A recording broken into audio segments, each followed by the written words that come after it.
US President Donald Trump and Canadian Prime Minister Mark Carney will likely talk over the next number of days after the US imposed a 35% tariff on goods not covered by the US-Mexico-Canada trade agreement. The Federal Cabinet Minister, Dominic LeBlanc, actually said that he was encouraged by recent discussions and believed a deal to bring down tariffs remained an option. But is Mark Carney optimistic of a better deal? Well, here's what he's saying. Look, Canada's strong. We can give ourselves far more than anyone can take away. We're building this great country. I just met with the Premier, building BC, building Canada, building in a Canadian way, building sustainably, building together, building positively, and that's what we're going to do. And yes, we'll come to something with the Americans, something constructive with the Americans.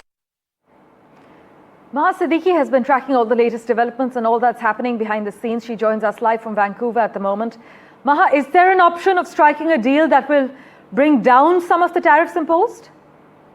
At least that's what Mark Carney and Canada are hoping for. But experts are warning, Parmeshwar, the Canadian side, that a no deal might be better than a bad deal for Canada. So they are very cognizant of the fact that they need to strike a deal that is clearly in their favor, even at this time when Donald Trump is going hammer and tongs against most countries across the world they trade with, especially the top 20 countries they trade with. We have seen a spate of tariffs against most of them, but Canada has had some punishing tariffs since the day Donald Trump, in fact, in April announced that he's going to impose tariffs against Canada.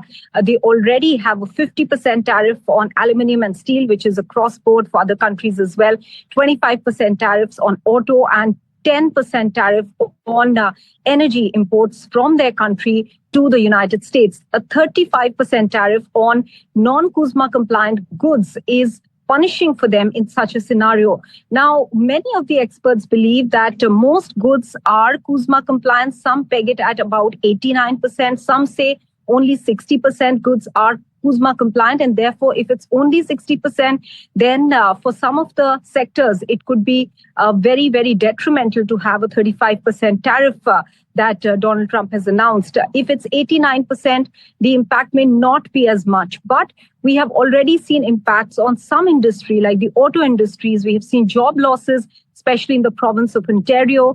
We have seen some of the three big automakers in the US going ahead asking the Trump administration to build carve-outs for their sector specifically. But all of that at the moment is not really helping. And that is the reason that this trade deal is necessary. But a trade deal that works in Canada's favor is one that Mark Carney has said he will sign on.